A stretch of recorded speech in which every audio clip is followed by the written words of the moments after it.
Shalom saudara-saudaraku yang dikasihi Tuhan. Hari ini kita akan kembali merenungkan kebenaran firman Tuhan.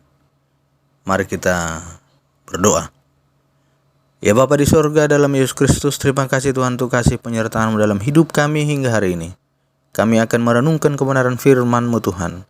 Kami mohon Engkau mengurapi kami, agar firman-Mu dapat kami terima, kami mengerti dan kami mau melakukannya dalam hidup kami. Terpuji Engkau Tuhan, dalam Yesus kami berdoa. Amin. Saudara-saudaraku yang dikasihi Tuhan Yesus Kristus, firman Tuhan untuk kita renungkan pada hari ini tertulis di dalam Kisah Para Rasul 26 ayat yang ke-12 sampai kepada ayat 22. Demikian firman Tuhan. Dan dalam keadaan demikian, ketika aku dengan kuasa penuh dan tugas dari imam-imam kepala sedang dalam perjalanan ke Damsyik, tiba-tiba Raja Agripa, pada tengah hari bolong aku melihat di tengah jalan itu cahaya yang lebih terang daripada cahaya matahari turun dari langit meliputi aku dan teman-teman seperjalananku.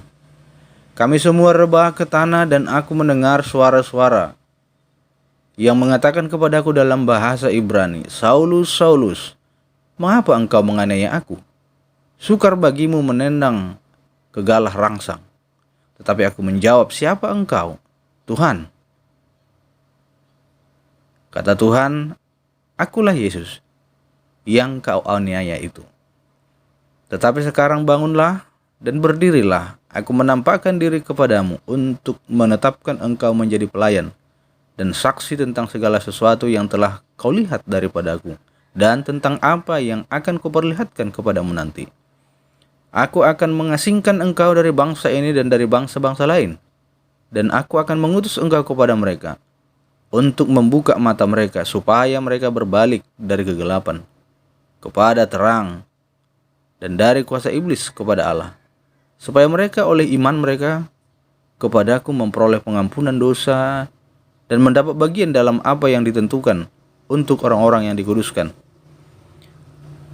Sebab itu, ya Raja Agripa, kepada penglihatan yang dari sorga itu tidak pernah aku tidak taat. Tetapi mula-mula aku memberitakan kepada orang-orang Yahudi di Damsyik, di Yerusalem, dan di seluruh tanah Yudea, dan juga kepada bangsa-bangsa lain, bahwa mereka harus bertobat dan berbalik kepada Allah, serta melakukan pekerjaan-pekerjaan yang sesuai dengan pertobatan itu. Karena itulah orang-orang Yahudi menangkap aku di bait Allah dan mencoba membunuh aku. Tetapi oleh pertolongan Allah aku dapat hidup sampai sekarang dan memberi kesaksian kepada orang-orang kecil dan orang-orang besar. Dan apa yang kuberitakan itu tidak lagi daripada yang sebelumnya telah diberitahukan oleh para nabi dan juga oleh Musa. Amin. Demikian firman Tuhan. Firman Tuhan ini, saudara-saudaraku, kita mau melihat bagaimana pengalaman pribadi Saulus. Sebelum dia dipanggil namanya Saulus. Setelah dia dipanggil oleh Yesus Kristus menjadi alatnya, menjadi pelayannya, namanya menjadi Paulus. Nah, Paulus ini, saudara-saudaraku, sebelum dia bertobat, inilah tokoh yang termasuk salah satu tokoh besar yang sangat gencar untuk mengejar, untuk menganiaya orang-orang percaya kepada Yesus. Siapa yang percaya kepada Yesus dianiaya, bahkan dibunuhnya. Boleh dikatakan Paulus ini seperti preman. Di mana ada orang Kristen, dia akan berusaha untuk menganiaya mereka, menghalangi ibadah mereka, menghalangi iman mereka kepada Tuhan Yesus. Tetapi dalam perjalanan ke Damsyik, saudara-saudaraku, dia berjumpa secara pribadi dengan Tuhan Yesus. Tuhan Yesus datang kepada dia seperti cahaya sinar terang, menyinari dia sehingga sampai dia buta, tak bisa melihat, saking terangnya cahaya dari Yesus yang hadir itu.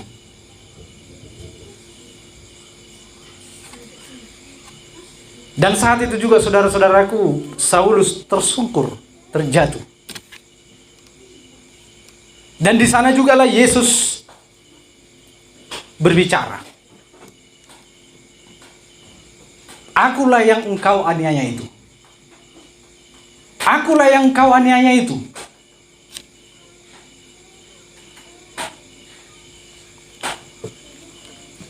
Itu dikatakan oleh Tuhan Yesus di dalam kehadirannya, pertemuannya dengan Paulus pada saat itu.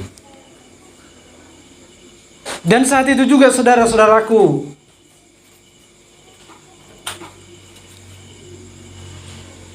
Yesus memanggil Saulus ini,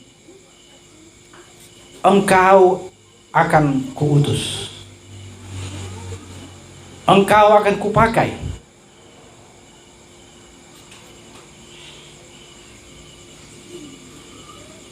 untuk membuka mata mereka.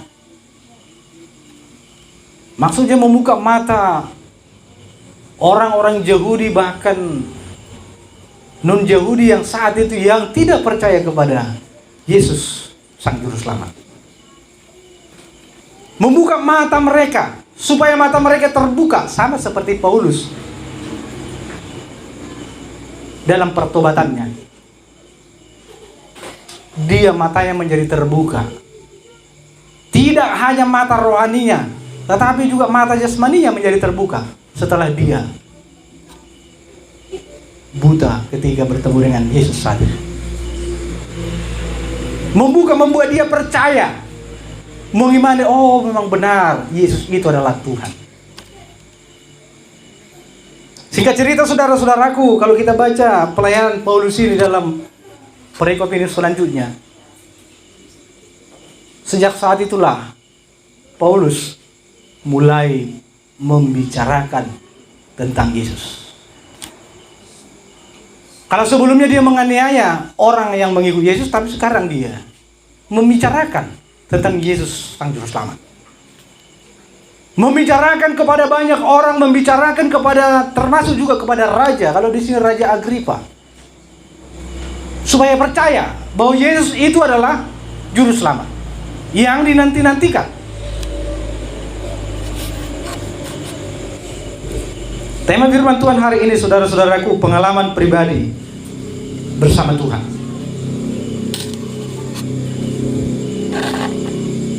Saudara-saudaraku yang dikasihi Tuhan kita Yesus Kristus, andai saja kita berada pada masa para rasul, pada masa para rasul saat itu, dan menyaksikan sendiri bagaimana seorang Saulus bertobat menjadi Paulus, pastilah kita juga akan terhanyut dalam kisahnya ini. Ini benar-benar menjadi sebuah kisah yang layak untuk menarik perhatian banyak orang, bahkan sampai kepada raja. Sampai kepada raja bahwa Paulus sudah berbalik 360 derajat. Yang sebelumnya menganiaya sekarang menjadi pemberita tentang Yesus. Sampai kepada raja.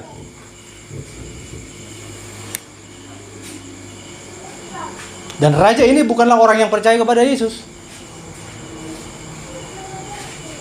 Sampai-sampai saudara-saudaraku, Paulus ini hampir mau dibunuh setelah dia banyak berbicara, menyaksikan bahwa Yesus itu Juru Selamat, bahwa Yesus itu adalah Tuhan.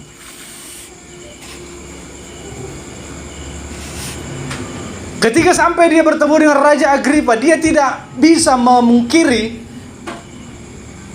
ketuhanan Yesus. Sebab apa? Sebab dia tidak hanya mendengar tentang Yesus, tetapi berjumpa langsung dengan Yesus. Tidak hanya mendengar berita tentang Yesus, tapi dia memiliki pengalaman pribadi bersama dengan Tuhan Yesus. Sehingga dia tidak dapat memungkiri ketuhanan dari Yesus itu. Karena dia sendiri sudah berbicara langsung, sudah bertemu langsung, sudah punya pengalaman pribadi bersama dengan Tuhan Yesus, sudah berjumpa. Sekalipun saudara-saudaraku saat itu banyak orang yang tidak mempercayainya, bagaimana mungkin seorang Paulus bisa bertobat, bisa sekarang menjadi pemberita tentang Yesus? Banyak orang tidak percaya. Banyak orang tidak percaya tentang perjumpaan Paulus ini dengan Tuhan Yesus. Penganiayaan dan kesulitan yang dialami Paulus ketika memberitakan Yesus itu adalah juru selamat, Yesus itu adalah Mesias, Yesus itu adalah Tuhan. Penganiayaan yang dialaminya saudara-saudaraku tidak membuatnya mundur, tidak membuatnya gentar, saudara-saudaraku. Sebab apa? Sebab dia tahu apa yang dia perjuangkan. Yang dia perjuangkan itu adalah iman kepada Tuhan Yesus. Yang dia perjuangkan itu adalah apa yang difirmankan Yesus sendiri kepada dia, memberitakan.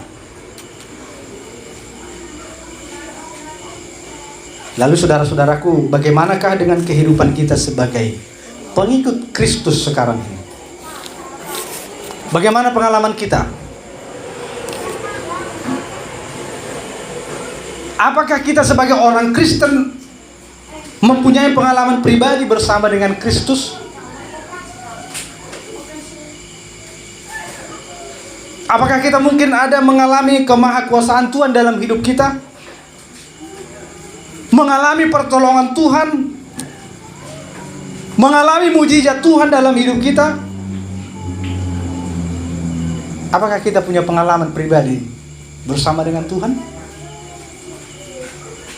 Di mana kita melihat kemahakuasaan, kebesaran, kebaikan dari Tuhan itu. Apakah ada pengalaman kita? Tentu saudara-saudaraku, kita pasti memiliki pengalaman pribadi kita bersama dengan Tuhan. Walaupun pengalaman-pengalaman kita itu berbeda-beda dan dalam situasi yang berbeda.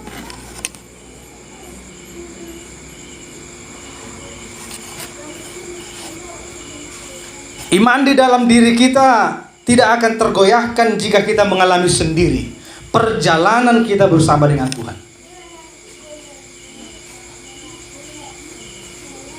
Perjumpaan kita secara pribadi dengan Tuhan melalui kemahakuasaan yang kita rasakan, melalui pertolongannya, kebaikannya, mujizatnya yang kita rasakan. Tentu saudara-saudaraku, iman kita tidak akan tergoyahkan kalau kita sudah mengalami ini, saudara-saudaraku. Tuhan ingin kita tidak hanya mendengar, tetapi kita juga mengalami perjumpaan secara pribadi dengan Tuhan. Mengalami kebaikan Tuhan, mujizatnya. Karena dunia tidak dapat menerima dia. Sebab dunia tidak melihat dia dan tidak mengenal dia. Tetapi saya dan Bapak Ibu mengenal dia. Mengenal dia yang adalah Tuhan dan Juru Selamat, yaitu Yesus, yang selalu menyertai dan akan diam di dalam hidup kita. Nah, saudara-saudaraku, ketika kita mengingat pengalaman indah kita bersama Tuhan di masa yang lalu, mungkin ada pengalaman indah kita bersama Tuhan ketika Tuhan menolong kita, menyembuhkan kita, memberikan jalan keluar kepada kita, yang menurut kita tidak akan mungkin kita tertolong namun Tuhan menolong. Kemudian saudara-saudaraku, misalnya pada saat sekarang ini, lalu kita mengalami kesulitan. Nah, sekarang apakah kita masih yakin bahwa hari ini ada pertolongan Tuhan?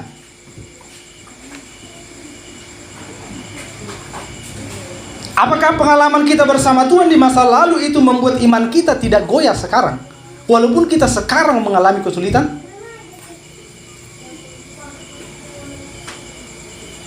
Ini yang perlu kita renungkan, saudara-saudara. Ini yang perlu kita renungkan.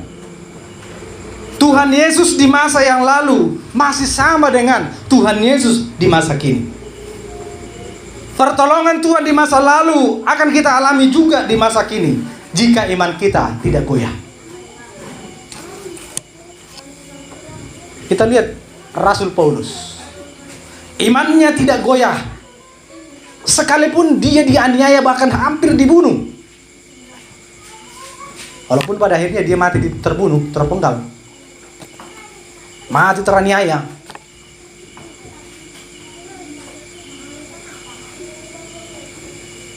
Namun pengalaman pribadinya bersama dengan Tuhan di masa lalu, yang melihat kemahakuasaan Tuhan, perjumpaannya dengan Tuhan di masa lalu, tetap membuat imannya kokoh, tidak goyah. Walaupun sekarang dia mengalami kesulitan, namun dia mengingat masa lalu. Masa laluku Tuhan menolongku, maka sekarang pun pasti Tuhan akan menolongku. Maka hari ini saudara-saudaraku yang dikasihi Yesus Kristus, kita bisa belajar dari iman Paulus. Pengalaman pribadinya berjumpa dengan Tuhan Yesus membuat imannya tetap kokoh, walaupun dia di tengah penganiayaan, walaupun dia di tengah kesulitan. Pengalaman hidupnya di masa lalu bersama dengan Tuhan membuat imannya tetap kokoh, walaupun sekarang dia mengalami kesulitan. Maka demikianlah saudara-saudaraku, hendaknya kita sebagai orang Kristen, orang yang percaya kepada Yesus itu, kalau di masa lalumu Tuhan sudah menolongmu, maka masa sekarang, besok dan selamanya Tuhan pasti akan menolong. Amin. Kita akan menikmati semua itu jika iman kita tidak goyah. Amin. Kita berdoa. Bapa di surga, Bapa yang penuh kasih, terima kasih Tuhan untuk firman Tuhan yang sudah kami dengar bersama hari ini. Tuhan, biarlah pengalaman-pengalaman kami di masa lalu, pengalaman indah bersama dengan Tuhan, pengalaman indah ketika Tuhan menunjukkan kemahakuasaan-Mu, ketika kami melihat kebaikan Tuhan, pertolongan-Mu nyata dalam hidup kami. Biarlah di masa sekarang dan masa yang akan datang, pengalaman itu membuat iman kami tetap kokoh, sekalipun sekarang kami mengalami kesulitan. Biarlah kami belajar dari Paulus yang imannya tetap kokoh kepada Tuhan Yesus Kristus sekalipun dia dianiaya. Karena Tuhan Yesus di masa lalu itu juga Tuhan kami, Tuhan yang baik selama hidup kami. Terima kasih Tuhan untuk firman-Mu. Tolong kami untuk melakukannya dalam hidup kami. Terpujilah Engkau Tuhan. Dalam nama Yesus kami berdoa. Amin.